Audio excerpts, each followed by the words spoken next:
എല്ലാവർക്കും എൻ്റെ വിനീത പ്രണാമം. ശ്രീ വിശ്വ വാസ്തുവിദ്യ എന്ന എളിയ ചാനലിലേക്ക് നിങ്ങളെ സ്നേഹപൂർവ്വം സ്വാഗതം ചെയ്യുന്നു. ദമ്പതികൾ തമ്മിലുള്ള പരസ്പര ഭിന്നതകൾക്കും വഴക്കുകൾക്കും ഇതെല്ലാം കാരണമുണ്ടാകുന്ന വേർപാടുകളും പണ്ടൊക്കെ ഇതൊക്കെ ഉണ്ടായിരുന്നില്ല എന്നല്ല, വിരലിലെണ്ണുന്ന തരത്തിലുള്ള ദാമ്പത്തിക പ്രശ്നങ്ങൾ മാത്രമേ ഉണ്ടായിരുന്നുള്ളൂ.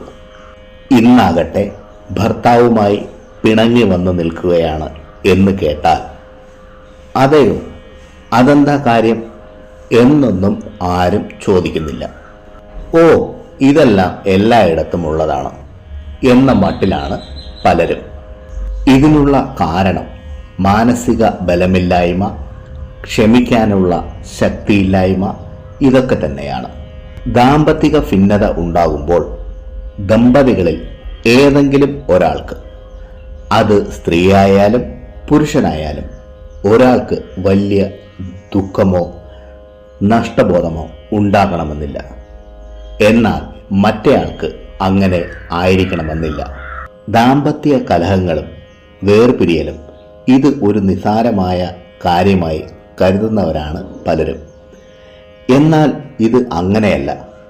ഒരു നിസാരമായ കാര്യമല്ല ദമ്പതിമാർ തമ്മിൽ പിരിയുക എന്നത്. അത് നമ്മുടെ നാടിന് തന്നെ മോശാവസ്ഥ ഉണ്ടാക്കും. നല്ല മാനസിക വളർച്ചയുള്ള ധൈര്യമുള്ള പുതുതലമുറയാണ് ഇതിലൂടെ നഷ്ടമാകുന്നത്.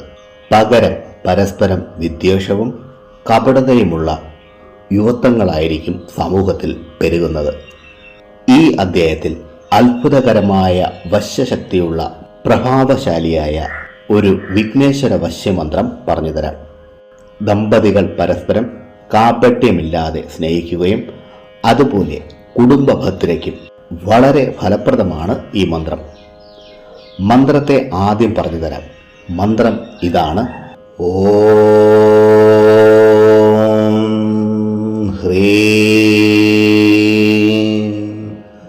ഗം വശമാനയ സ്വാഹ. ഒരിക്കൽ കൂടി കേട്ടോളൂ. ഓം ഹ്രീം ഗം വശമാനയ സ്വാഹ.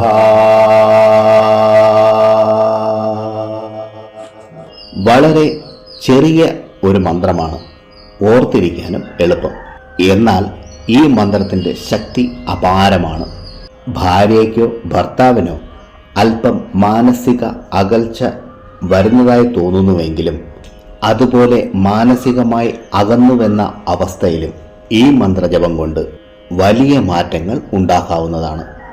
ദിവസവും 2 നേരം, അതായത് രാവിലെയും വൈകുന്നേരവും ശ്രീ വിനായകന്റെ ഫോട്ടോയുടെ മുന്നിലിരുന്ന് ഒരു വിളക്ക് കത്തിച്ചു വെച്ച് വടക്കോട്ട് നോക്കിയിരുന്ന് ഈ മന്ത്രത്തെ 108 തവണ ജപിക്കുക.